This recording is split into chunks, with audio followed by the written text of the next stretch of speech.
What does the goddamn line say, Tony? Please do not use gendered language. Then what? I'll be arrested, put in airport jail? Look, you're going completely sideways, man. It's a big club, and you ain't in it. How dare you? Mr. Speaker, the President of the United States.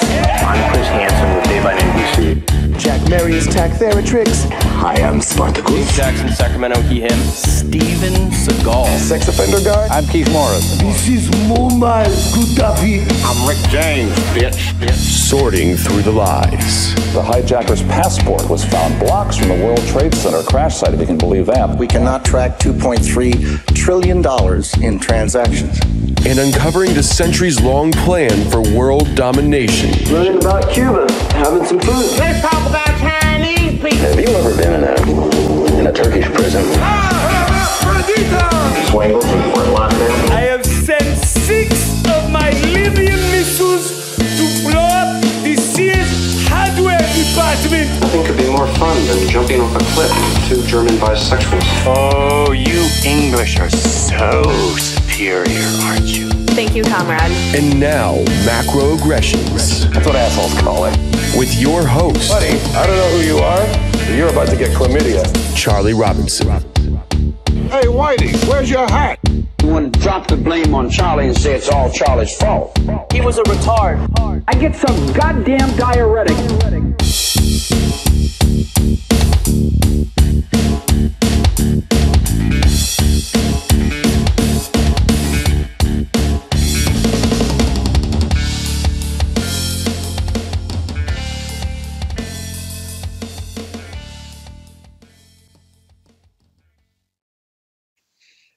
Welcome to Macroaggressions. I'm your host, Charlie Robinson. If you are watching us on Iconic or you're listening to us wherever podcasts are served, we certainly do appreciate your support. And of course, this show wouldn't be possible without the help of our sponsors. Delete Me, the tech giants make a fortune selling your personal information to all kinds of outlets for them to use as they please.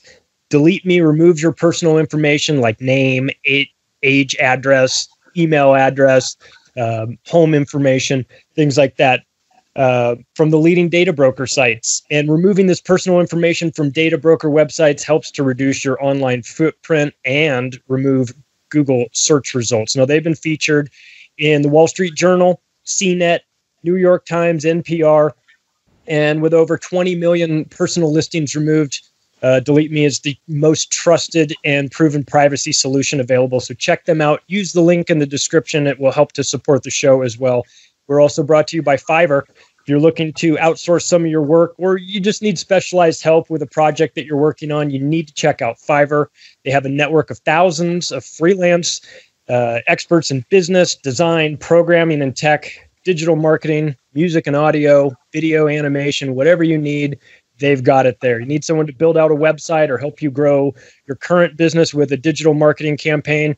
You can find thousands of people ready to get to work for you on a fixed price that you set at Fiverr. So check the link in the description box below. And Cash Advance is our last sponsor. And boy, I'll tell you, we are living through a very strange time filled with an unbelievable amount of uncertainty.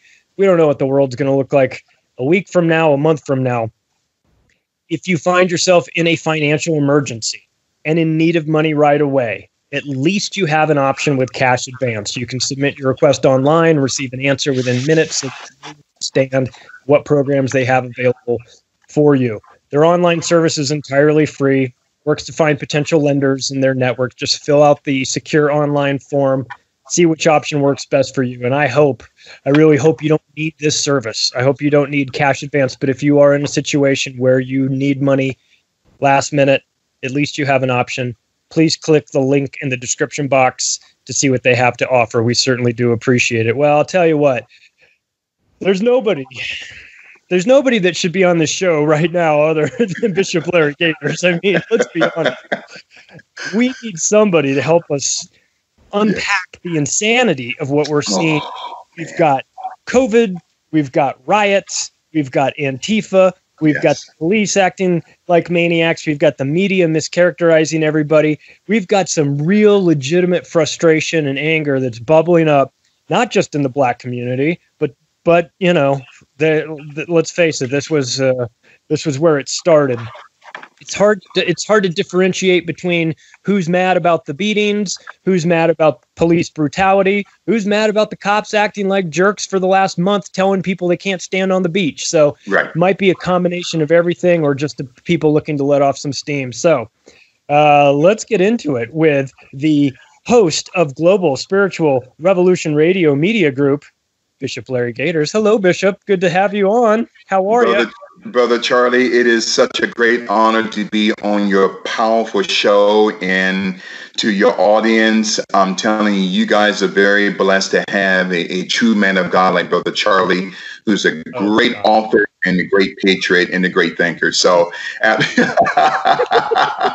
so we had him on our show, and some time ago we got to get him back on as a regular. So thank you so much, Brother Charlie, for the opportunity today to unpack something that is going to blow away the minds of your people, of your listeners. Yeah, we need that. And we've all got opinions on it. I was at USC in 1992 in South Central Los Angeles when the riots kicked off there. Yes. It was one of those things where, as white America, and let's be honest, if I were any whiter, I'd be clear. For white America to get a chance to see what happens in the black community when people aren't watching, or when the white America wasn't watching. We saw Timothy Brasino and Stacey Koon and these maniacs beating Rodney King. Yes. And we were stunned. We felt as if we had been, we were being let in on some secret that the rest of the black community knew very well. And we were mortified by that. And then to see the trial go on, and we just thought, well, but they're, of course, these guys are as guilty as can be. And of course they're going to go to jail. And then nothing happened. They were let out. And then the riots explode. And then Reginald Denny gets pulled out of his truck. And I saw, as somebody there, I'm not a full-time resident of South Central Los Angeles, but for 4 years I was there at school. And so that becomes part of your community. You shop at the grocery stores, you interact with the people. You're a little isolated on campus and everything. Right. But that becomes your neighborhood. Absolutely. And to see it, bam, go like that. And I look, I can't speak for everybody in the white community, but I think a lot of us felt like, well, I'm glad that the black community is standing up. I don't like the riots. I don't like the burning down of the buildings, but the unity in anger and deciding that it's to stop. I loved that there was a lot of pressure to get things changed. And yet here we are now 28 years later, and we're living the same thing. What's wrong? We haven't fixed these things. We haven't fixed this systemic problem inside the police force that causes this. And I'm not going to say that the police, that it was only this one incidents that was doing it, but this has just been building and building and building for a long, long time. And I would like to have thought that after those riots in 92, that we were going to work these things out and we weren't going to have to go down this path again. But unfortunately, here we are again. Bishop, what's happening? What's happening in the world right now? And, in that, as a side note, in that 1992 LA riots, the Bush administration, Senior Bush, through HUD, wanted to, through gentrification, change the entire structure, the schematical landscape of South Central. So this is what we call problem, reaction, solution, as the great David Icke always teaches us. Is that what the government does, especially on the left? They create a catastrophe, Rodney King, 4 cops, that will elicit a emotional reaction from black people, not just from black people, but people who don't know who they are, don't know what they are, and don't know where they're going. Because when people begin to react, it represents that their emotions and their trauma, which I call historical trauma, which has never been dealt with, Brother Charlie, has now become weaponized against themselves. So thereby, South Central, the black community, reaches out to the government to pressure the federal government for a solution in which the government that created the catastrophe in the first place will already come up with the solution that they had before they created the catastrophe. So the problem I see with these riots, it goes back in history, and it really pinpoints what I call the paradigm of manipulation, the paralysis of emotion.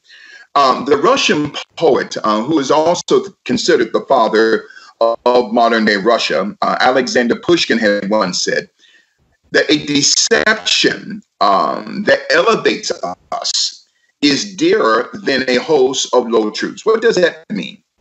So then when we talk about the term paradigm, it means a set pattern or a set replication of thought through a people who don't know who they are. They know what they are, but they don't know who they are. And number two, the deep state has been examining and studying the Black psychic for centuries. So then because, and you know me, man of God, I don't teach victimhood. I am a Black conservative. I am a supporter of President Donald J. Trump. So, but the paradigm of Black thought represents that the trauma, the historical trauma, and the historical pain because of 430 years of systemic racism and mental and psychological financial oppression. It has built within the Black psychic a foundation of what I call mental death, that now the deep state is using the pain and the trauma in order to weaponize it against itself, against us. So then when we talk about paradigm here, we're talking about a set pattern or a set replication of thought. The term paralysis simply means the loss of the ability of the individual to think, to move, to reason, to understand, through the inability to decipher between that which is good and that which is evil. Because of this anger, not of all Black America, but a great proportion through the Democratic Party has become the manipulators and the puppet masters that is causing this react because of the murder of George Floyd, okay? Which has nothing to do with racism, Charlie. Let me say this again.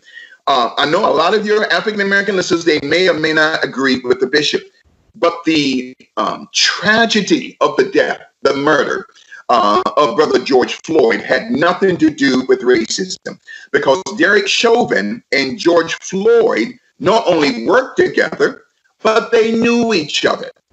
And the nightclub owner that I'm going to reveal later on not only knew these two individuals, but she knew the late Kobe Bryant.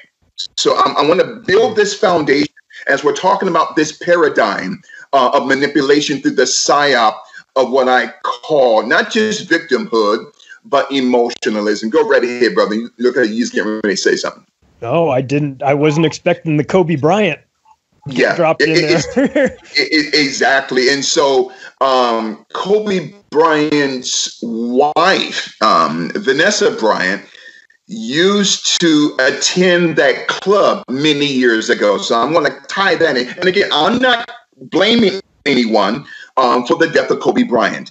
But my assignment here today, Brother Charlie, is to connect the dots as to why Black people, and I'm saying this to Black people because I'm Black, why we keep being manipulated time and time again because of the death of a Black man from a white cop or a Black cop.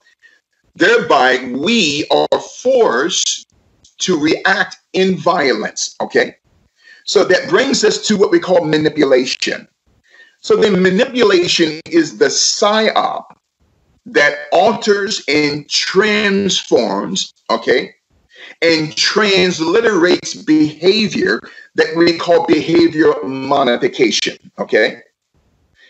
That one's perception.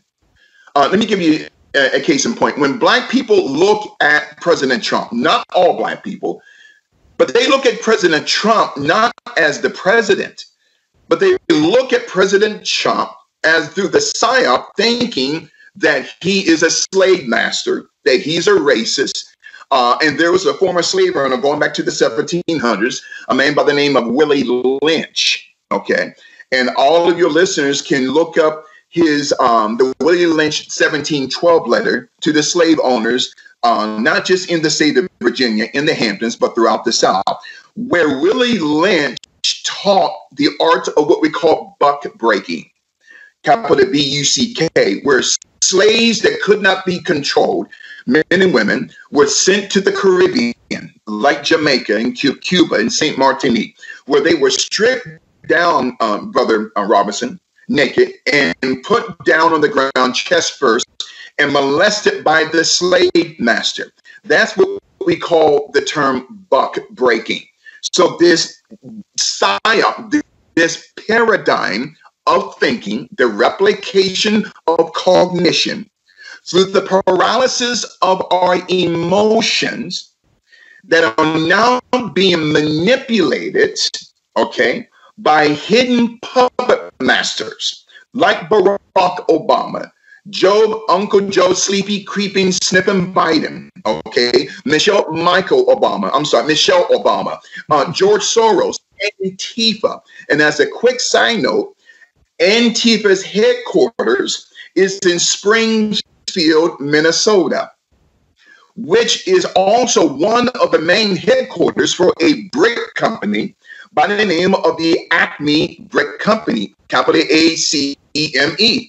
Who owns the Acme Brick Company? Okay, Warren Buffett. I'm going to come back to him in a minute, because 80% of the businesses, not all, Brother Charlie, but 80% of the businesses in Minneapolis are underwrote or underwritten through the Berkshire Hathaway Corporation. So then when we're talking about the paradigm of manipulation through the psyop of what I call not just victimhood, but the paralysis of emotion. So then we have to examine the term emotion or emotion-based reasoning. So then we have in history a people who only know what they are, but they don't know who they are. They rather call themselves 50 cent, quarter, nickel, penny, Ice-T, Ice Cube, Ice Tray, Pitbull, Snoop Dogg, Tupac, 5-pack, 10-pack, because they don't know who they are. They know what they are, okay? Through an animalistic psyop, not all black people, but a percentage. Why? Because this is a generational curse in the bloodline that's been passed down because of 430 years of global enslavement. Again, I'm not teaching victimhood, but when I'm revealing to your audience as to why black people think the way they think.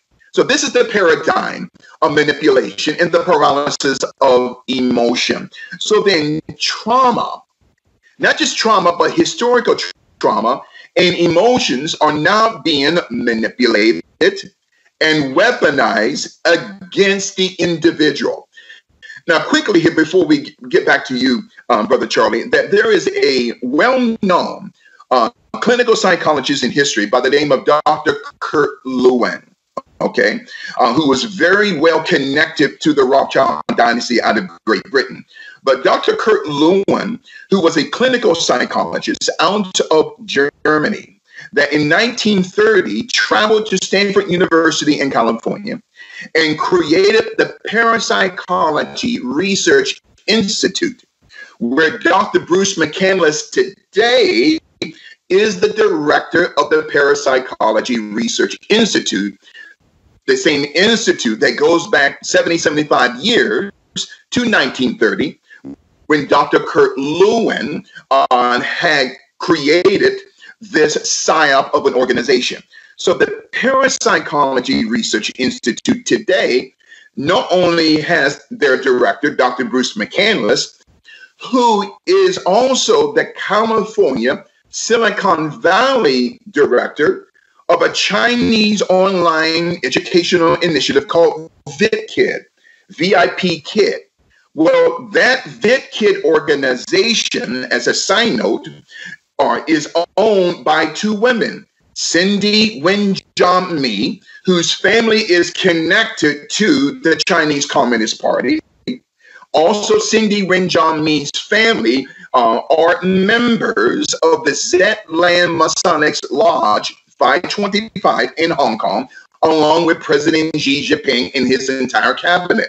Well, Kobe Bryant wrote her a $1 million check on the same day that the Bryant Stable Venture Capital Fund went public through their initial public offering here in Wall Street, okay, August of 2016. So then Kobe Bryant was introduced to this woman. We're going to get back to the psyop here of manipulation and emotionalism in the next 2 minutes. But Kobe Bryant was introduced to this woman for the very first time. And Kobe Bryant wrote her a check for $1 million. Well, who introduced Kobe Bryant to this woman? A man by the name of Jeffrey Morgan Steibel, who sits on the board of the Parapsychology Institute today in Stanford, Florida, including a woman by the name of Dr. Christine Blasey Ford. Brett Kavanaugh. Is that interesting? So we're talking about the paradigm of manipulation and the paralysis of emotion. So Dr. Kurt Lewin is the pioneer of what we call social organizational applied psychology, which is also designated as emotional dysregulation disorder, or better known as we call social distancing.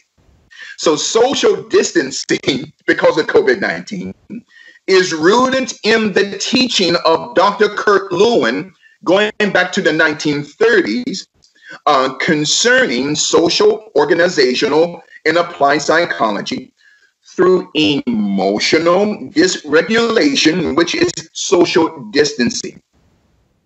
In other words, that's the inability of the individual, Brother Charlie, to control or to regulate their emotional responses to provocative outside stimuli. George Floyd. So problem, reaction, solution. So it's rooted in the historical pain and trauma of a people, which people, Black America, not all, but a great percentage, they have never dealt with their trauma.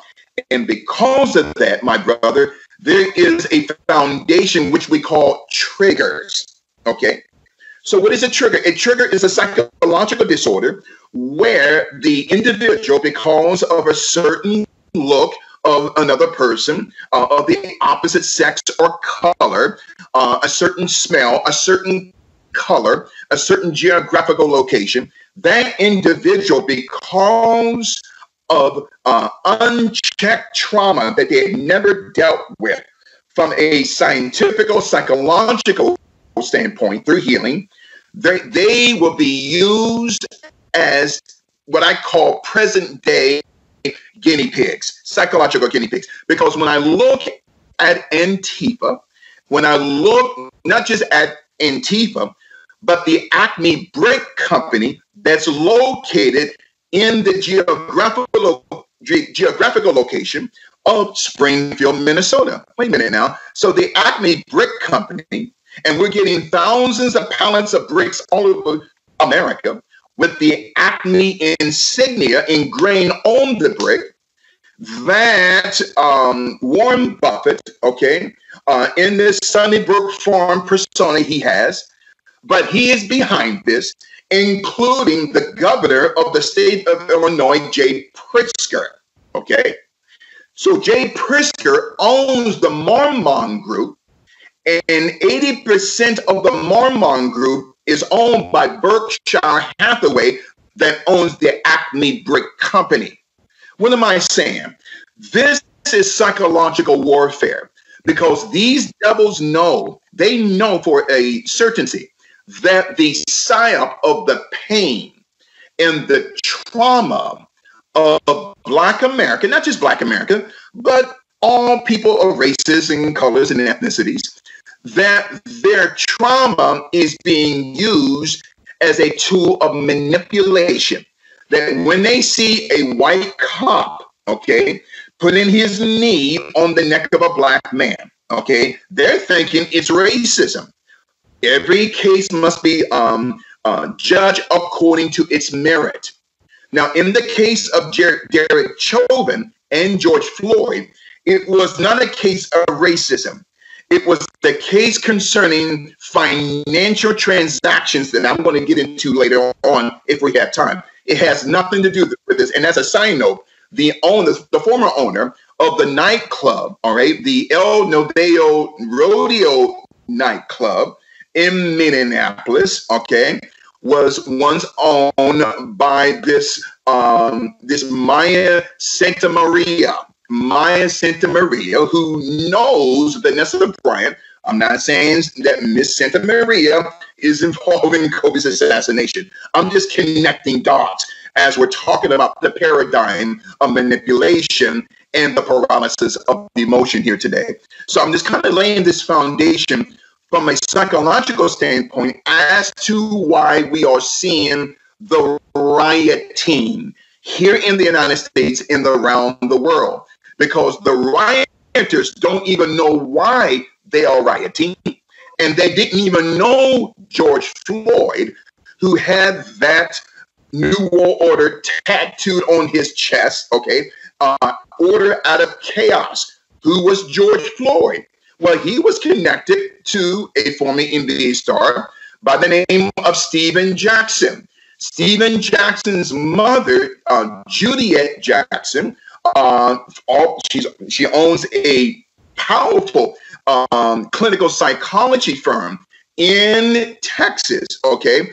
And so I'm going to bring that out later on. So concerning Stephen Jackson, concerning George Floyd, and as a side note, Stephen Jackson, he keeps saying that he was the twin brother of George Floyd. That's another topic for another day, which I don't believe. But getting back to the subject at hand here. So then when we talk about PSYOP, the PSYOP of the media, for the term media is from the root term medium, which means witch in the Bible. So the Crack News Network, CBS, CNBC, MSNBC, these are political psyops that are manipulating the pain and the historical trauma from a people. When they look at President Trump, they don't look at him as a great president. They look at him as Willie Lynch, because Willie Lynch, in his 1712 manifesto, he taught this is how you make a slave, the making of a slave. So there's a book called Willie Lynch, The Making of a Slave. It talks about that Willie Lynch said, Brother Charlie, that these are keys that are in my bag that I'm going to reveal to you slave owners, how to divide the dark ones from the light ones, okay? Male versus the female, the mother versus the son, the mother or the father versus the daughter. So we're going to put within the psychic of the slave fear, distrust, envy, and control. So fear, distrust, envy, and control. We see it today. It was even the same slave owner, and this gets really scary now as we're talking about the psyop of both manipulation through the psyop of emotionalism. So Willie Lynch had said in 1712 that this psyop will last 300 years. Well, what is the date that the 300th year will begin? From 1712, well, the 300th year from 1712 is 2012, which was the year that Barack Hussein Obama gets reelected. Things don't change, they get worse here. And so now we're going through here, Dr. Kirk Lewin, okay, he's teaching social distancing through emotional dysregulation, okay? So when we talk about problem, reaction, solution, now interesting, as a side note, according to the American Psychological Association in Washington, D.C., through the DSM-5, the Diagnostic Statistical Manual, Volume 5, it talks about the emotional dysregulation disorder through Dr. Kurt Lewin, that he also calls emotional instability disorder because of past trauma. Emotional instability disorder because of past trauma, which is connected to emotional impulse regulation disorder, emotional unstable personality disorder that leads to what we call hyperactivity. Now, somebody said, well, Bishop, once you get to the jelly and the donut, which is the riots? Well, in order for, and what I'm about to say is more of a joke that I tell a lot of my spiritual sons and daughters who are pastors. I tell them, you guys are so enamored. You want to get to the jelly and the donut, but you have no knowledge how to make the dough. So my job is to lay this foundation. So when we get to the jelly of what happened in Minneapolis, you will understand, you know this, man of God, but your listeners will fully understand why Black Americans think the way they think. So this Dr. Kurt Lewin was a major proponent of what we call the Gestalt Theory. It gets deeper now. Capital G-E-S-A-L-T, G-E-S-T-A-L-T. So again, capital G-E-S-T-A-L-T. So what is the Gestalt Theory?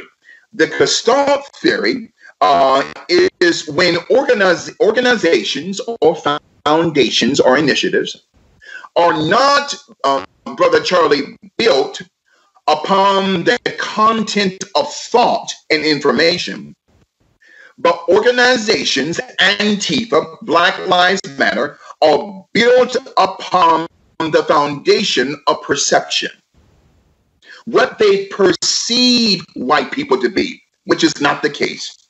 So then, Gestalt Theory is where organizations are built not through thought, but through the perception, what we call perceptual organization. In other words, Antifa and Black Lives Matter, and Black Lives Matter, I'm sorry, it is a terrorist organization. Okay, now they started out well some years ago, exposing police corruption. I don't have a problem with that. But Charlie, the problem I have is the weaponization of it.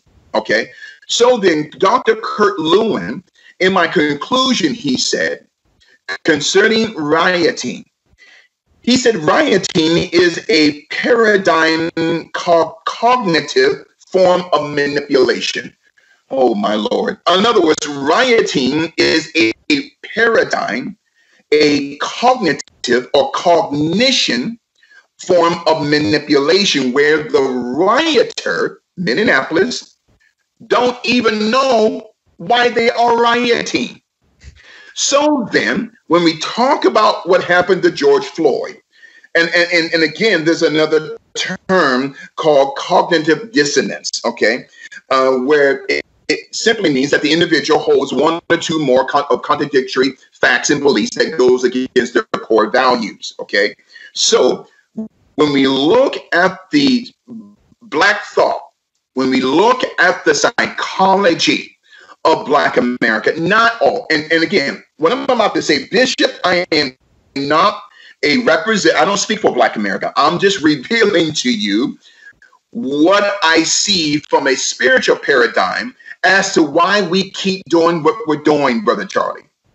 So when we talk about the paradigm of manipulation through the paralysis of emotion, there is what I call a 3-tier level of thinking of many Black Americans, not all, but a great percentage. They keep falling into this 3-tier paradigm of violence, hypersexuality through the prism of victimhood.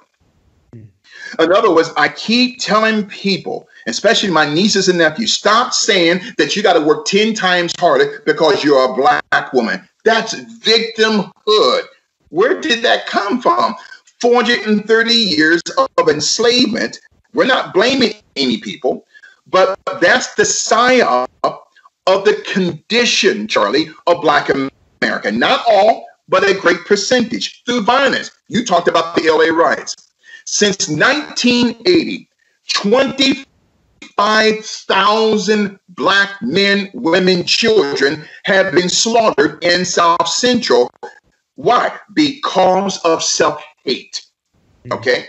So when we talk about going back as early as the 1920s, the federal government of the United States of America established what they called housing covenants in Los Angeles, where they would segregate Black Americans who came from the South, went out to Los Angeles in the early part of the 1920s during the Roaring Twenties.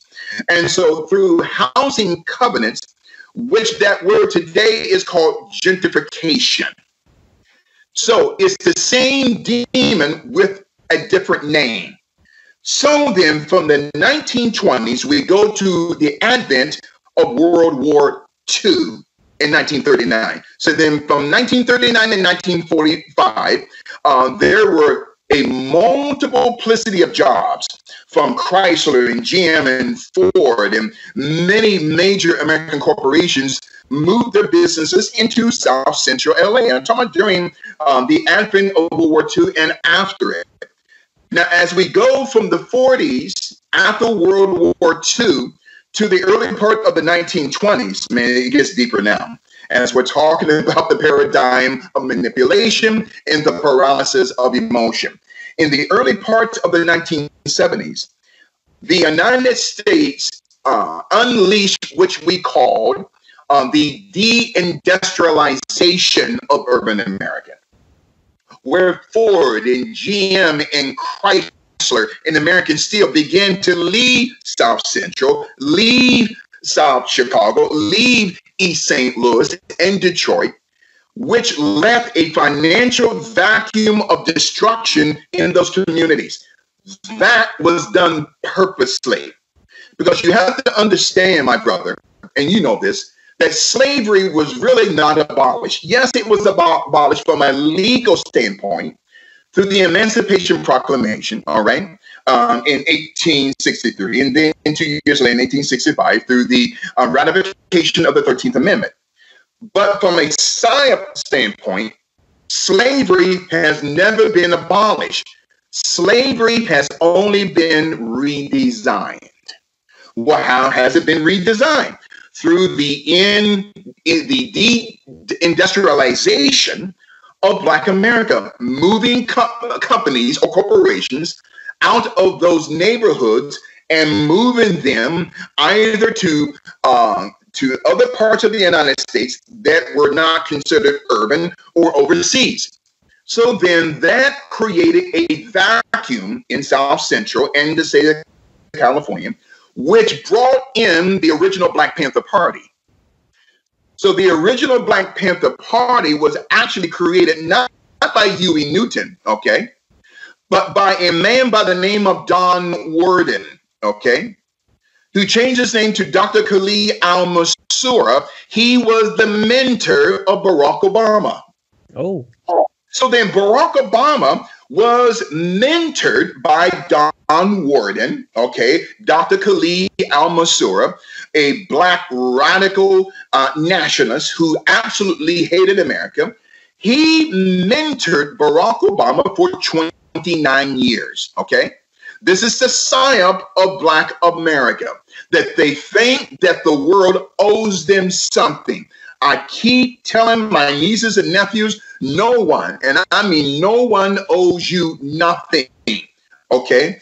And people, I hear people all the time, even pastors, say, oh, I believe in receiving reparations. Wait a minute now. So the acronym term for reparations is to be repaired. Oh, so you're saying, even you as a doctor or lawyer, that you need to be repaired. You see the psyop of thinking that the left has manipulated the thinking and the emotions of a people who don't know who they are. They know what they are, but they don't know who they are. So the original content of reparations is to begin to grow a deeper psyop within Black America that they are owed something, that they need to be repaired. Even the original term from affirmative action was not called affirmative action. It was called affirmative property. So then what people are saying, we believe in affirmative action, what you're saying because you're Black or brown or yellow or red, that you have become a property of the state that needs to be affirmed, reaffirmed of knowing who you are. This is the reason why, man of God, that the Bible says my people are destroyed for the lack of knowledge. 5 minutes, and we're going to give the floor over to you. So I just wanted to lay this foundation. People may say, well, Bishop, what does the psychological makeup of Black America have anything to do with George Floyd? Because of the reactionary thought of Black America time and time again, going back not just to the LA riots of 92, going back to the Watts riots of 67 and 68 in Oakland, California, New Jersey, after the assassination of Dr. Martin Luther King Jr. So the 430 years of enslavement. Now, getting back quickly to South Central, because you hit a powerful nerve with me for the good at the beginning of our interview. So then from the 1970s, there's a vacuum there. Then comes in the Black Panther Party. And the Black Panther Party had received $100,000 a year from H.L. Hunt. I guarantee you the masses of Black America, they don't know that H.L. Hunt, who happened to be white, okay, whose grandson is the owner of the Kansas City Chiefs in the NFL, another topic for another day, okay? And so H.L. Hunt was one of the principal architects of the JFK assassination. H.L. Hunt gave the Black Panther Party through Don Warden to Huey Newton $100,000 a year. This is the reason why Huey Newton, as a side note, was taken out. Huey Newton was not dealing drugs. Huey Newton was not a drug dealer. That was the pretext, the lie, okay, that the federal government put out, not just to neutralize Huey, but also Huey was going to expose H.L. Hunt's complicity, his financial connection to the Black Panther Party, and they took him out. It didn't make it look like it was a drug deal. So then when the Panthers came in, and then eventually they were neutralized by J. Edgar Hoover and the FBI, now it created a second vacuum. There comes the Bloods and the Crips. So the Bloods and Crips were not created by Raymond D. Washington. The Bloods and the Crips is a CIA creation in order to neutralize Black American neighborhoods, which 10, 15 years later, the Central Intelligence Agency allowed crack cocaine to come into South Central, Compton, and Watts. As a side note, the original Crips were called the Compton Pirates gang. Pirates? Oh, that's interesting. The term pirates, which is spelled capital P-I-R-U-S, is a psychological term meaning to regurgitate. This is the psyop of how Black people think. And as a side note, before we give the floor over to you, Brother Charlie, I constantly tell African-American people, please stop calling each other the N-word, because that N-word, or even the term Negro, comes from the Greek word necro, capital N-E-C-R-O, which means autopsy of flesh or having sex with a dead body. I kid you not. Now, people are going to say, they're going to write you and say, well, Bishop, but the word Negro means Black in Spanish. Yes, but I'm not interpreting Negro from a Spanish lexicon interpretation. I'm interpreting Negro from a Greek interpretation, which means necrophilia, necrophiliac, or necromancy, having sex with the dead. And as a side note, I have to say this as well, that the term Negro also comes from a second Greek word, necromort, capital M-O-R-T, which means embalming fluid. So this is a sign of Black America. Why we react the way that we react. And in my conclusion, there is a book called The Name Negro, Its Origin and Evil Use. Again, The Name Negro, Its Origin and Evil Use by Dr. Richard B. Moore. He talks about in chapter 3 that the term Negro, when spelled backwards through inversion from right to left, reveals the word origin, capital O-R-G-E-N, which means orgy. Again, my people destroyed for the lack of knowledge. Why am I spending so much time upon the psychological health of Black America? Because we keep falling into this trap, not just violence and hypersexuality when men want to become women and women want to become men. When you look at Dwayne Wade, there was an interesting article some weeks ago in, I believe, in the Business Review, and I brought this up on Jason's show, that the hair of Dwayne Wade, and I believe the article in the Business Review of the Business Journal said that Dwayne Wade misunderstood or misunderstands LGBTQ communities. Well, that picture on that link showed his hair in braids in the form of miniature pyramids.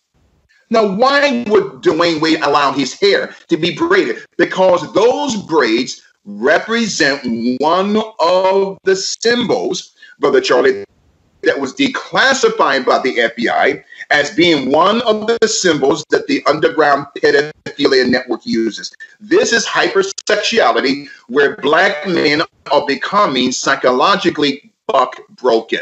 Okay, I even tell my nieces and nephews, okay, stop wearing baggy jeans going below your behind. Why? Because the origination of the baggy jean came up out of the 1970s from two homosexual men in a prison in Joliet, Illinois, that they created the concept of the baggy jean in order to distinguish who their homosexual lover was and who was buck broken. Well, when you look on the Urban Dictionary and spell the word sagging, capital S-A-G-G-I-N, if you spell it backwards through inversion, it reveals the psyop of capital N-I-G-G-A-S.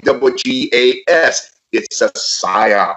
Or the term sagging with the G at the end, inversion, right to left, then it's G, then capital N-I-G-G-A-S, G, or not G unit with 50 Cent, but G-N-I-G-G-A-S. That's a psyop that a man has been emasculated. Black people don't know this, okay? As we're talking about the paradigm of manipulation and the paralysis of emotion. So then Black people are being used as puppets on a string, okay? And I've said this multiple times on Jason's show, that white people, and this is going to blow away your listeners, white people did not create the Ku Klux Klan. Again, we're talking about the paradigm of manipulation through the psyop of emotionalism. White people did not create the Ku Klux Klan. Well, there was an attorney in 1865 by the name of Judah Philip Benjamin, okay, who had a 15-year-old wife. He was a pedophilist, okay. He was a Rothschild agent who was not only an attorney, though he never graduated from law school. He was from Great Britain, but he became an attorney, became a state attorney during the time of the Confederacy, and was also the Secretary of State in war in the Confederacy during the time before and during the advent of the Civil War. Now, there's a powerful book called The Authentic History of the Ku Klux Klan from 1865 to 1877 by Dr. Susan Lawrence Davis, who was the daughter of the founding father of the Alabama State KKK. She said that white people had nothing to do with the creation. We have been lied to when we're talking about the paradigm of manipulation and the paralysis of emotion. You and I, as brothers, we've been lied to, okay? We've been taught that Albert Pike was the creator of the Klan, which he was not. Albert Pike was put in charge to be the face of the Klan through the authority of Judah Philip Benjamin, who was a Rothschild agent. So with Rothschild money, they created the Klan from the foundation of the Knights of the Golden Circle, which is a high-level Masonic order today. But the Klan came out of that, right? And the Knights of the Golden Circle was absorbed in the Ku Klux Klan with Rothschild money, Khazarian money, through Judah Philip Benjamin, hired Albert Pike, who was a 33rd degree Mason, to be the face of the Klan. Albert Pike was white. And Albert Pike then later hired a Confederate general, Nathan Bedford Forrest, to also to become the face of the new generation of Klansmen. So white people did not create the KKK. This has been a lie and a psyop since 1865. And as a quick side note, your listeners study about the book called the 1912 book by Israel Cohen called A Racial Program for the 20th Century. A racial program for the 20th century. And I brought this up on Jason's show a few times. Israel Cohen, who was a part of the Fabian Society out of London, England, right, going back to the 40s and 50s, had written a manifesto where people are going to try to debunk it. And he says that's anti-Semitic, Bishop. It didn't exist. It did exist. The book is banned, okay, all over the world. But Israel Cohen gave a future prophecy concerning black versus white, white versus black, class versus class, religion versus religion. This is where I get the term religion. Legion means demon. That's another topic for another day. And so Israel Cohen was prophetically declaring the future that through Hollywood, the Khazarian mafia would create a psyop of white genocide by decapitating the psyop of black people against white people. This is what Hollywood has done, okay?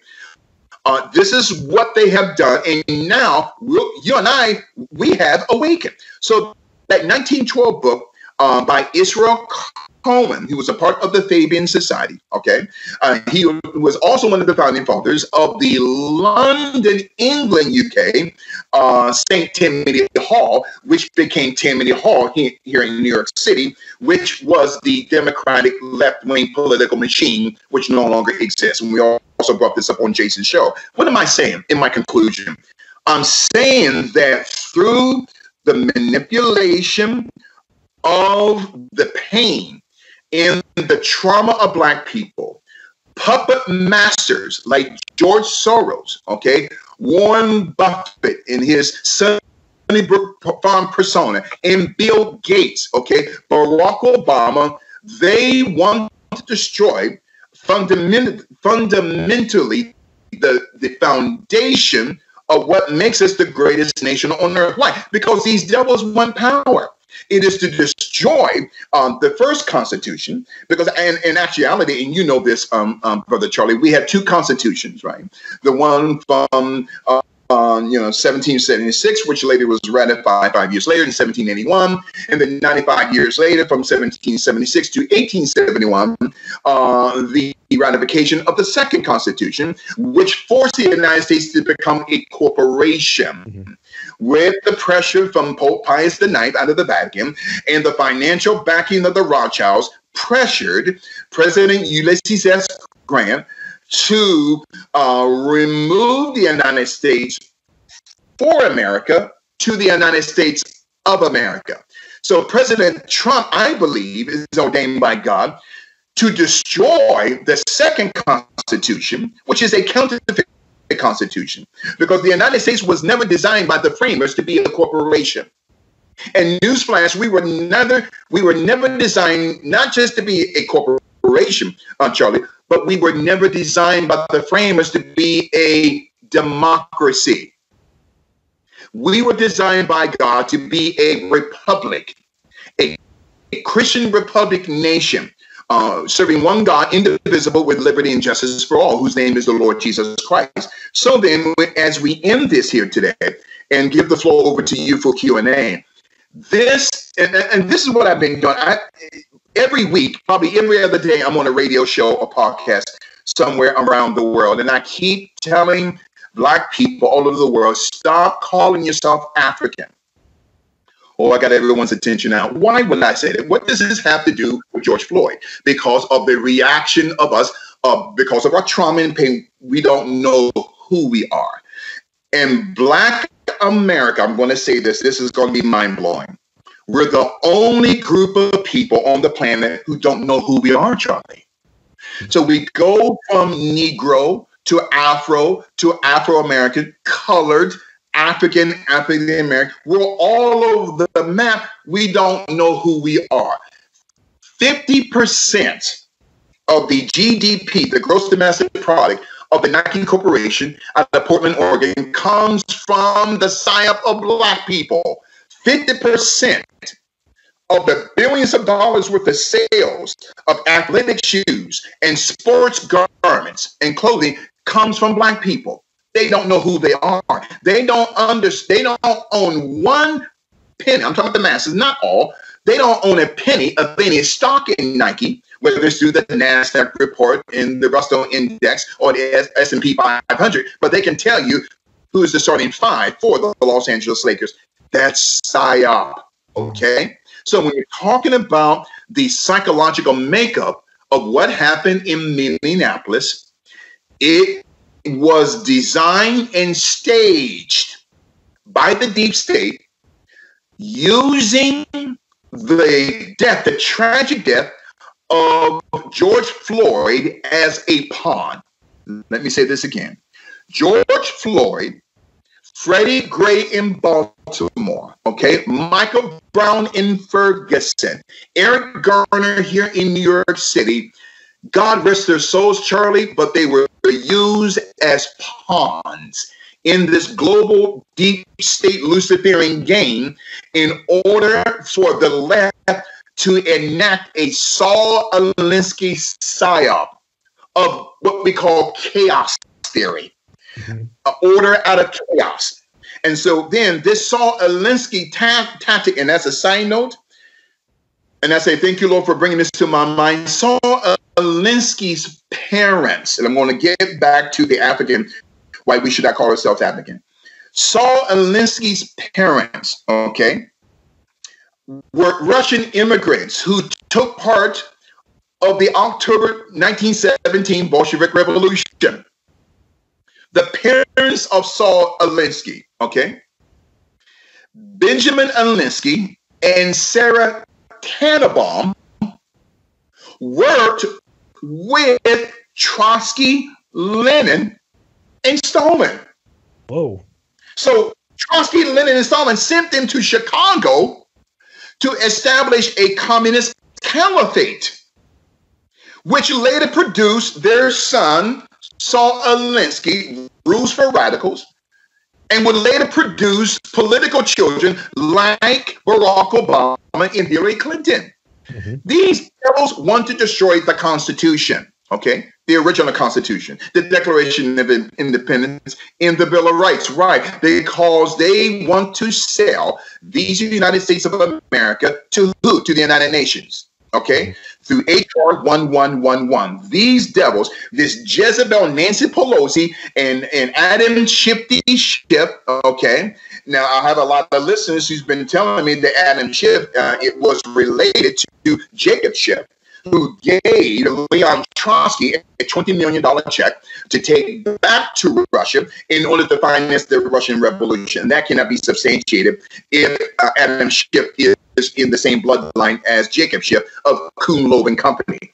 So then what I'm saying, man of God, that in my conclusion, and thank you for your patience, to understand the paradigm, the replication of manipulation, and the paralysis of emotion with the inability of the individual to decipher and to filter out the trauma in order to see that the death of George Floyd was not racial, but it was a financial transaction.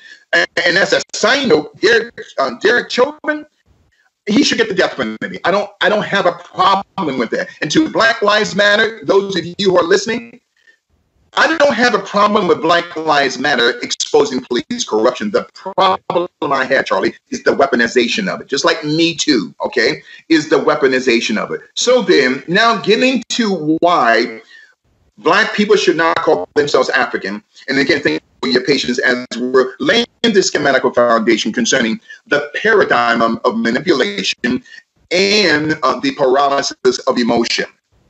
Now, there was a man, a general in Roman history by the name of Scipio Africanus, who had defeated Hannibal in Carthage, which is Libya today, going back to 202 BC, during the Second Punic War. Now, when we understand the history of the Roman Empire and the military history of the art of war through Rome, I'm not talking about the art of war out of China, but the art of war through the military psyop of the Roman Empire. When they would conquer a nation or a country or a territory, they would often change the name of that country, continent, and territory from its original name to the name of the Roman family through which the general that represented the family conquered it. So the term Africa comes from a Roman general of the Africanus family, Scipio Africanus, had changed the name of the continent from Akebulon, capital Akebulan, which is a Coptic Egyptian word meaning the Garden of Eden. Another topic for another day. So when Hannibal was defeated in 202 BC during the Second Punic War, then Scipio Africanus changed the name of the entire continent from Akebulon, which means the Garden of Eden, to Africanus, which is called Africa today. This is the reason why I teach Black Americans, stop calling yourself African American. Okay, you hate white people, but you have just named yourself through a psyop, a paradigm of manipulation. You're replicating your entire life through the concept of the paralysis of your emotions to a general and to his family, the Africanus family, who were practitioners of spirit cooking, child pedophilia, and child sacrifice during the Roman Empire. Whoa. Again, 90% of the names, this is heavy here, and thank you so much you got so much patience, Charlie. You got the power. 90% of the names of the African countries are named after Roman, Greek, and Persian families. 90%, maybe definitely I want to come back one day to break that down. 90% of the names of the African countries on the African continent are named after some Roman, Greek, or Persian family. This is the reason why Black people are in the condition that they're in. And you and I, we had touched on before, along with Jason, concerning the Boule Secret Society, and I won't go down that road. We know about that psyop, okay? So on the chest of Mr. Floyd was an eagle insignia, okay, which represents the Latin word ordo ad chao, capital C-H-A-L, chao. Wait a minute now. So order ad chao is a Latin Vulgate expression which means order out of chaos, okay, with the double-headed wing of an eagle, with the number 33 in the middle. Who was George Floyd? Who was he connected to? So this is fluid here. Okay, I don't believe that the death of Mr. Floyd was racial. Okay, because the owner of this this El Nebo rodeo club, she lied and said that she didn't know, she had no idea that George Floyd and Derek Chauvin knew each other. She's lying, and she's lying, Charlie, because she knows why, specifically why George Floyd was taken out. Okay, and so I just wanted to lay that foundation. Oh, this is so powerful here today concerning the paradigm of manipulation and the paralysis of emotions. And I'm so glad that you brought up the LA riots. It was all about gentrification. Okay. Yeah. And this is what they do. Just like the riots in Ferguson and Baltimore and Minneapolis. The deep state devils, and we're talking about Berkshire Hathaway, who owns 80%, okay, 80% of the buildings, not all the buildings in Minneapolis, but the buildings that were destroyed. So then Berkshire Hathaway owns those buildings, okay, and through the National Indemnity Corporation, which is a major insurance corporation that Warren Buffett owns, they are now underwriting the insurance policy of these buildings that they own, and they're making billions of dollars. Wait a minute. So they don't have to rent earth-moving equipment or bulldozers. Why? Because they're using human capital called the rioters. And Black people have no idea that they are being played and used, okay, to benefit the deep state and not any Black or white person. They're being used. And so that's my conclusion of what we call the paradigm of manipulation and the what I call the psychosis, not just the psychosis, but the paralysis of emotion. The floor is yours, my friend. Oh, wow. It's so powerful. My brain hurts from all that. You know, it's funny. You mentioned Steven Jackson, and I didn't know that he had any relationship in this whole thing, except that when I saw George Floyd's face the first time, I thought to myself, man, that guy looks just like Steven Jackson from the Indiana Pacers. And now you mentioned that there is a connection to the two of them. That kind of blows my mind. Hey, I'm wondering about this.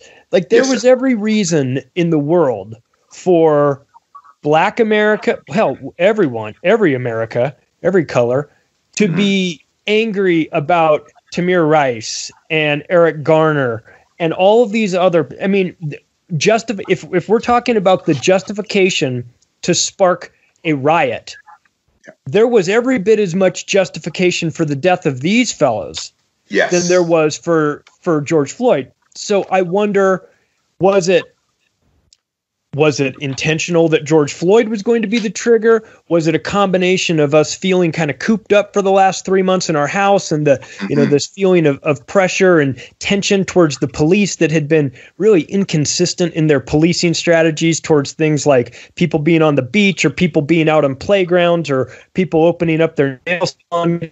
And we're starting to see all this, and decent people that were just following the instructions and the rules laid down by whoever, Fauci or the government, people are watching this and they're going, hey, this is an irrational reaction to people just standing in parks or being at the beach, and the police are grabbing people and, twisting them up and throwing them face down and handcuffing them, taking them out.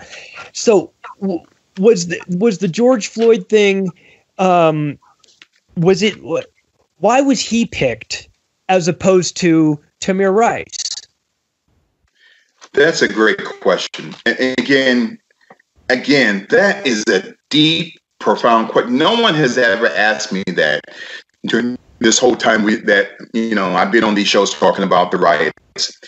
I believe that there's more information to come as to why George Floyd and his connection to Steven Jackson. And as a sign to answer your question, that's a heavy question. The mother of Steven Jackson, a woman by the name of Juliet Jackson, okay? Juliet Jackson, capital Judyette, okay? But the mother of George Floyd was a woman by the name of Judy Jackson. Wait a minute, I'm confused now. So you have Juliet Jackson, the mother of Stephen Jackson, former NBA player. And the mother of George Floyd, Judy Jackson, who supposedly died 2 years ago, God rest her soul, if that was the case. Something is not right about this case. Either he was chosen as a pawn, or he's still alive. I know that sounds crazy, George. No, I'm sorry. Not to this audience. I know that sounds, exactly. So think about this. So to answer your question, look at the mother of Stephen Jackson, Juliet Jackson. The mother of George Floyd, her name was Judy Jackson. Now, we've heard Stephen Jackson say multiple times, and it just might have been a term of endearment, that George Floyd was my twin. And they look like each other, okay? And so the name, is connecting to these dots to answer your question. So the name of the nightclub, okay, this El Nuevo Rodeo Club. Stephen Jackson played for a semi-pro team before he went into the NBA called the Pueblo Nuevo team. The same name. The same name as the club. And that might be a coincidence. But regarding the deep state, nothing is by coincidence. But getting back, why was George Floyd chosen? Exactly. And why on that street? He died on 38th Avenue, 38th Street? Well, there is a former NFL player by the name of George Floyd who had the number 38. But this George Floyd died on 38th Street. Again, it might be coincidental, but in the mindset of the deep state, nothing is by accident. And why? Why is Benjamin Crump always the attorney? And I put up a post some weeks ago, and you had powerfully supported that. I believe it was a few weeks ago, concerning that Benjamin Crump was a boule. On the Benjamin Crump website, the Benjamin Crump Institute website, it's there.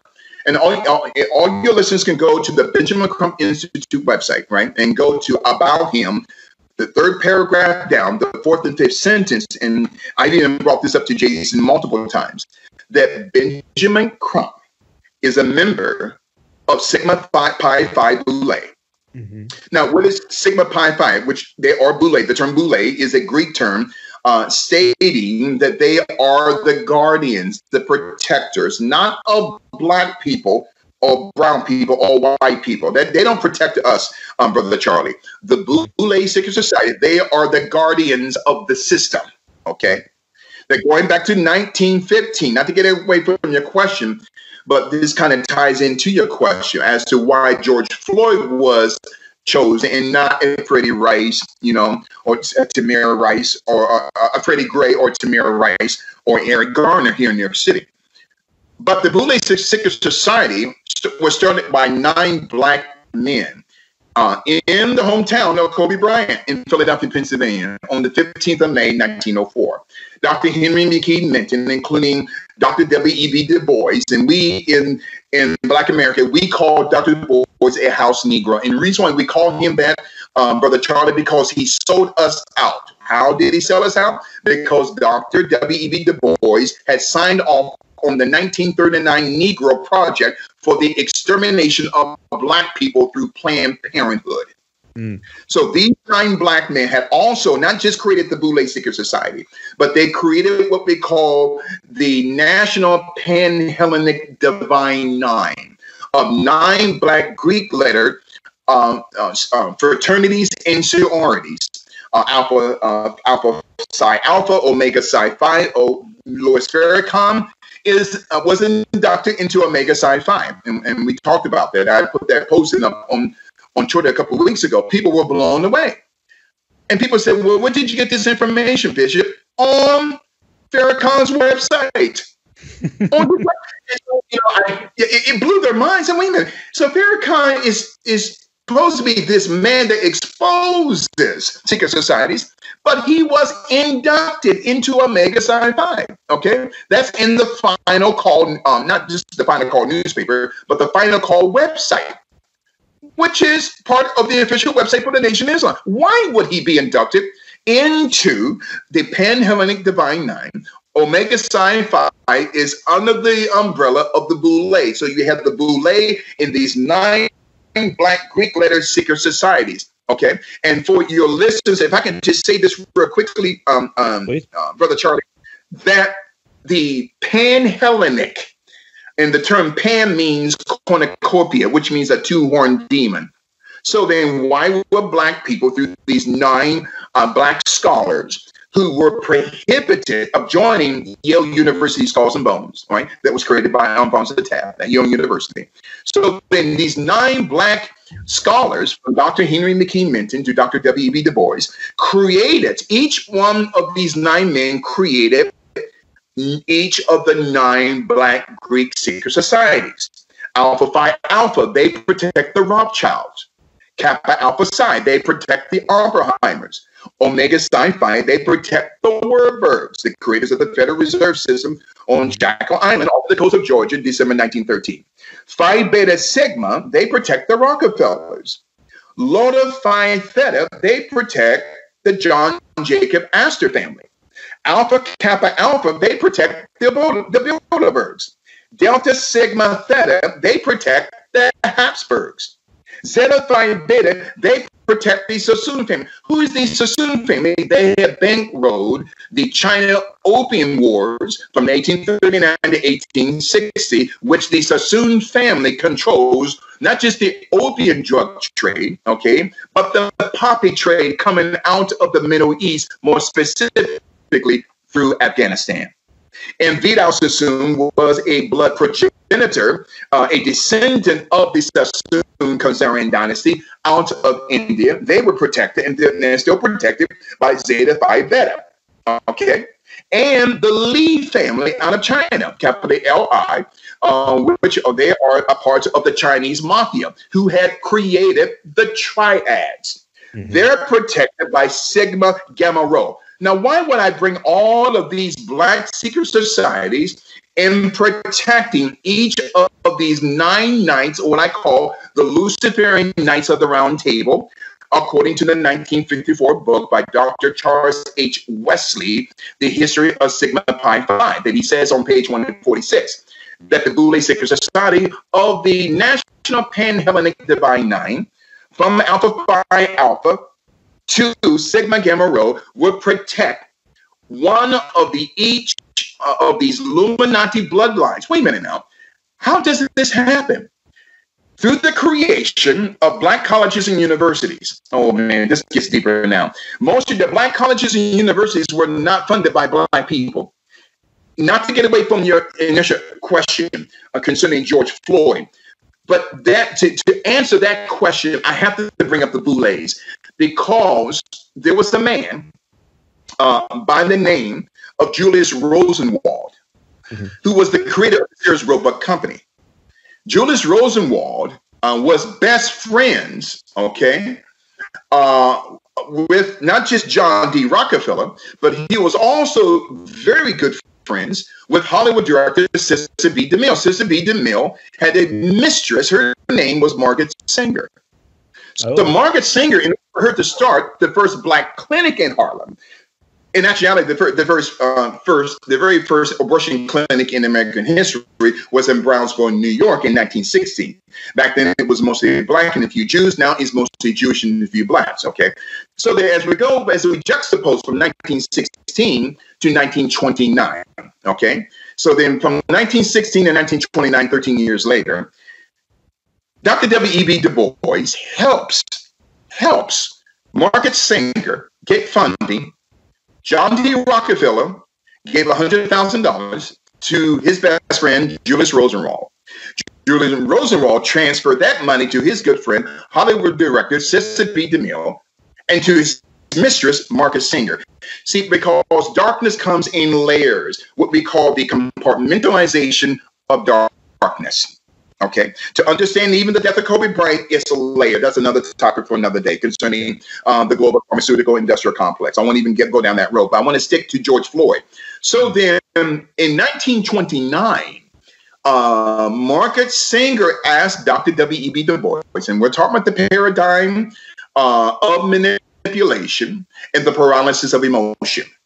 So then why did Margaret Sanger want to target Black America, just like why was George Floyd targeted in Minnesota? Why him? Okay. George Floyd was connected to the owner of this club, okay? This Mayan Santa Maria. And the term Santa Maria comes from the Latin word Santeria, which is witchcraft in Latin American theology. That's another topic for another day. It has nothing to do with your question. But this Miss Santa Maria, who's connected to Vanessa Bryant, doesn't mean that she had anything to do with Kobe's death. I'm just a dot connector. Right. And why do I do that? I connect dots so that your listeners can come up with the proper conclusion. But Miss Santa Maria, she knows as to why George Floyd died. George Floyd will allow a lot of his friends to come into the club for free. And many times, a lot of his friends were African Americans, including Stephen Jackson. They would not have to pay for the drinks and meals. This was a problem to Santa Maria, to Miss Santa Maria. So when she says that I didn't know that was George Floyd, and I didn't know that he knew Derek Chauvin, she's lying, Charlie, because she knows as to the real reasons why he was chosen. Now, Derek Chauvin, I've been hearing crazy stories, and now I'm a historian. I'm not a conspiracy theorist. I'm a conspiracy realist. I go by facts and data and links. It's coming out now that George Floyd was into pornography, including Derek Chauvin. That Derek Chauvin was a part. I have a cousin who's a detective in Minneapolis. Okay, so I'm getting inside information. But Derek Chauvin was also a drug runner who worked with George Floyd, who was also a drug runner in Baltimore, Freddie Gray. Freddie Gray was taken out in Baltimore. He was a drug runner for who? For the Baltimore Police Department. Mm-hmm. So the death of Freddie Gray had nothing to do with racism. It was a drug deal gone bad, which Freddie Gray was going to expose the entire apparatus of the Baltimore Police Department. But see, Black people, they don't have, what I'm about to say, only I can say this as a Black person, okay? Black people in Baltimore, they didn't have the emotional intelligence to sit down and to decipher who Freddie Gray was. They didn't know Freddie Gray. Just like the rioters in Minneapolis they didn't know George Floyd. Like the rioters in Ferguson, they didn't know Michael Brown, who was a thug. Okay? And the rioters in Sanford, Florida, they didn't know Trayvon Martin, whose father is a 33rd degree Mason and a Black Prince Hall Mason. Mm-hmm. So that's interesting. So why George Floyd is connected to his business dealings, not just to the former owner of the club, okay? This Mayan Santa Maria, Miss Santa Maria, but her connection to possibly drugs and going throughout her club, because her club was raided many times, okay? This is insider information. Her club was raided many times because of drugs. The question we have to ask ourselves to answer your question, what did Mr. Floyd know? Had nothing to do with race. So then Mr. Floyd was, and I know Black people are going to get upset with me, but I have to reveal the truth.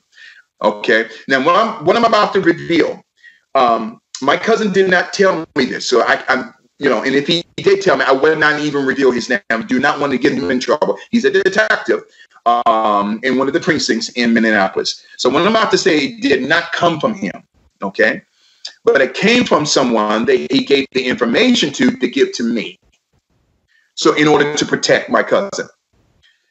According to this source that's connected to my cousin, he said that the club was the conduit for drug trafficking in Minneapolis. That the owner, the former owner, Miss Santa Maria, was involved in drug trafficking. Okay. Which her club was raided many times, and George Floyd was a conduit for drug trafficking in Minneapolis to the Black community, and Derek Chauvin was a drug runner representing the Minneapolis police division. So then this is how deep this goes. And so to answer your question, it's a powerful question, and I do apologize for taking so long to answer, but I cannot give a simple answer. And of course, you're not asking that, but I cannot give a simple answer to that complex question because it has to do with drug running. Wow. Okay, drug distribution and trafficking, just like the death of Freddie Gray in Baltimore. Freddie Gray was a drug runner for the Baltimore apparatus, the total apparatus of the Baltimore Police Department. That's why they took him out. Had nothing to do with racism, okay? Now, with Trayvon Martin, not to get away from your question, and thank you for your patience as we're talking about the paradigm of manipulation and the paralysis of emotion here today on your powerful show. Trayvon Martin's body, and this is in connection to, Freddie Gray in Baltimore, Michael Brown in Ferguson, okay, Tamir Rice, okay, Eric Garner here in New York City. Trayvon Martin's body was missing for 4 days. His mother, no one knew where his body was. They knew he died, he was murdered, but they didn't know where his body was for 4 days. Now, there's a crazy rumor. I don't go by rumors, I go by facts. That former Vice President Dick Cheney was in the area who had a heart transplant. Yeah. So most of the organ harvesting in America comes from the organs of Black men and women. And there's thousands of whites too and Asians, but the higher percentage of organs that are extracted from American bodies to be sold on the black market around the world, in China and Israel and throughout the Middle East, comes from Black people. Why? Because Black people carry an element called melanin. So melanin is an ingredient within the anatomy of the Black body that protects us from getting skin cancers, different types of cancers that Black people normally don't get, okay? And so melanin is also sold on the stock exchange. I know it's crazy. Melanin sold on the stock exchange, not just here in New York City, but all over the world. All these stock exchanges in China, in London, in the United Arab Emirates, the melon is sold, and anyone can look this up, authenticated. So getting back to what we're talking about with Mr. Floyd, according to my source, okay, had nothing to do with racism. It was a drug deal gone bad that Derek Chauvin had to take out George Floyd because of what George Floyd was going to expose the entire apparatus of the Minnesota Police Department, of the Minneapolis Police Department. That makes sense to me.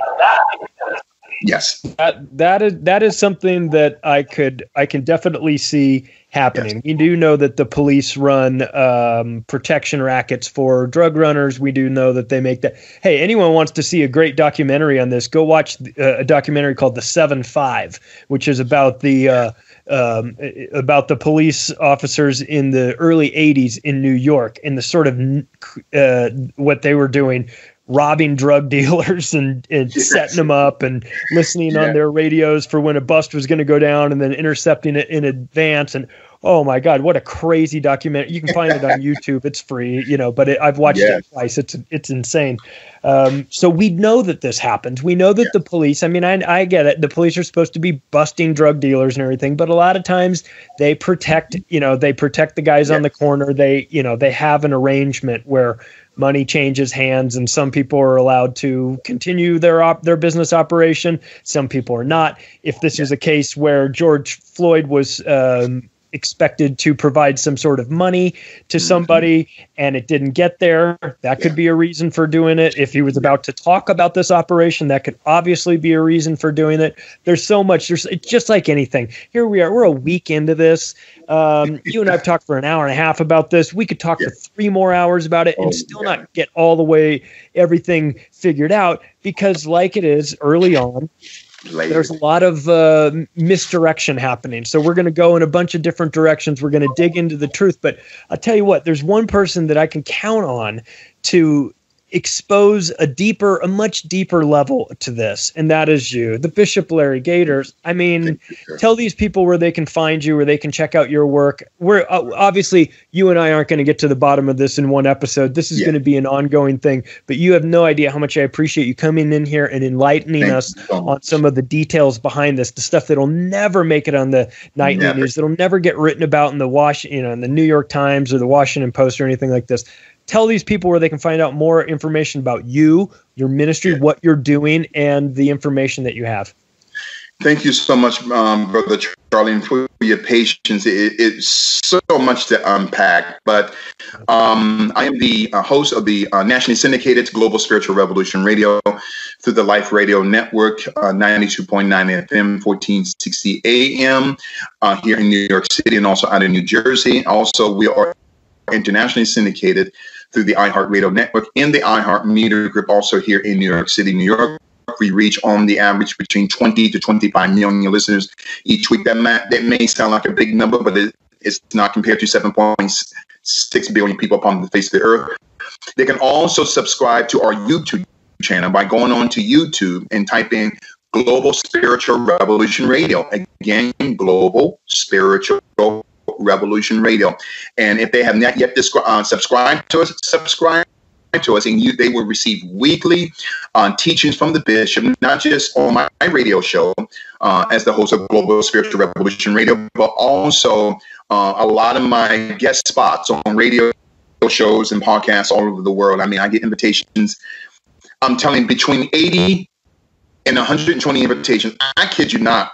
My staff sends me every Friday an email list of radio shows, radio stations, and podcasts from all over the world, because, especially on the Kobe Bryant thing, they were so blown away.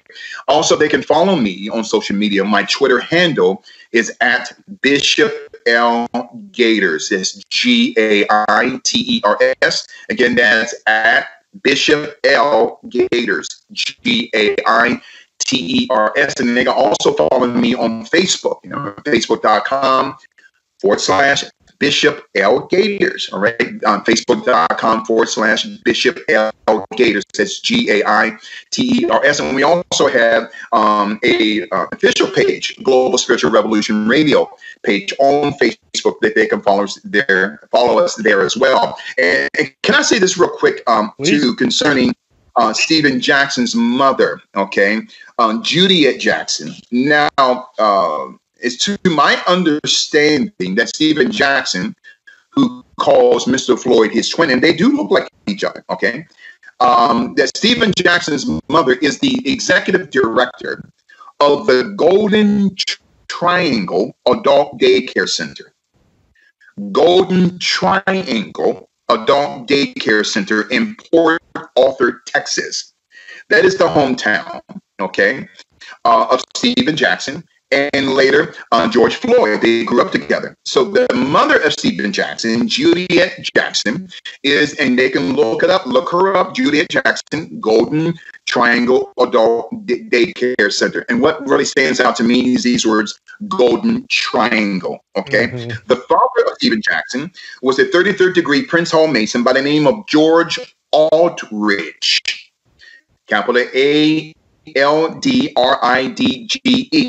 George Aldridge, all right? The late George Aldridge was the father of the former NBA basketball player Stephen Jackson. When his father died, his father passed down his Prince Hall Masonic clothing to Stephen Jackson, And Stephen Jackson also introduced George Floyd to Prince Hall Black Masonic information and Prince Hall Masonry. And that's another point. In my conclusion also, this Maya Santa Maria. Now, I don't want my Spanish brothers and sisters to be emailing me, okay, and saying, Bishop, you're blaming the Latino community of Minneapolis. That's not the case. My job is to connect the dots, as we're talking about, and for the past hour and a half, concerning this type of manipulation, okay, the paradigm of manipulation and the paralysis of emotion. So this former nightclub owner,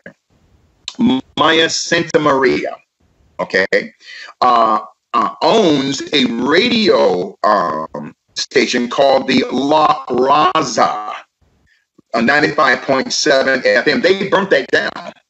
Yeah. Okay. So then her radio station, this La Raza 95.7 FM, was totally burned down by who? The rioters. Okay. But she seemed so calm after they burned down her station. But she said she had no idea that George Floyd and Derek Chauvin knew each other. That's a lie. This was a drug deal gone bad. George Floyd was going to expose Derek Chauvin because Derek Chauvin owed George Floyd money, and was also going to expose Maya Santa Maria, who also worked with Derek Chauvin in the drug distribution, in the drug trafficking involving the entire apparatus of the Minneapolis Police Department.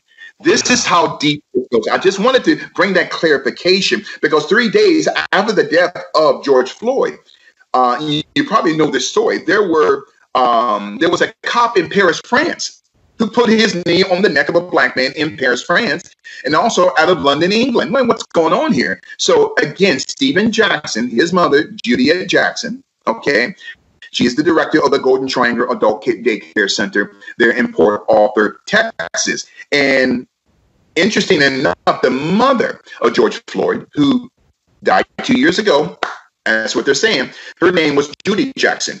I'm confused. So it was a drug deal gone bad. George Floyd was going to expose not just Derek Chauvin, but also the former owner of this nightclub, Maya Santa Maria. This was a drug deal gone bad, okay? And that's my conclusion of the paradigm of manipulation in the paralysis of emotion. Thank you so much, brother.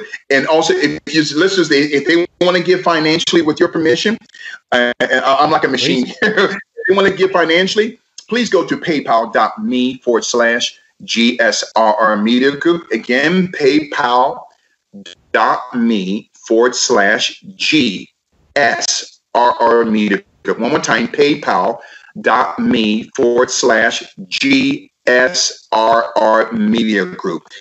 Please bless us, whether it's $50, $100. I know things are tight right now because of the shutdown, but please, if you believe in our work, that we have a team of researchers, right? Where I have a staff of 25 people, and 10 of those 25, they do nothing but research. They're people who are retired from their careers, and they help me research, all right?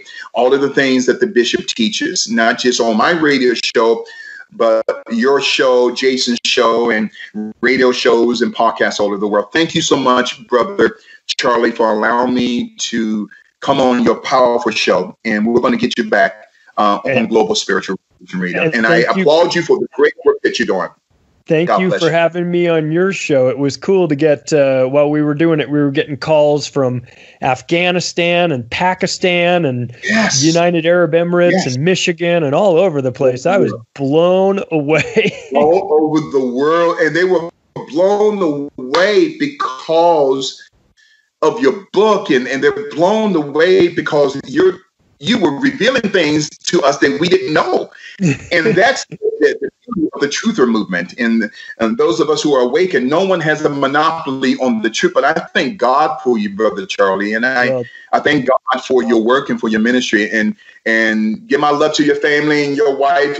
She's taking care of you, man. And I will. I'm telling you, Whatever you bought here, I want to sell we're it. living in crazy times, and I'll tell you, I appreciate you coming in and being able to dig deep into this. And thank you everybody for watching. You'll have all the information where you can get a hold of the bishop. And thanks for checking us out, everybody.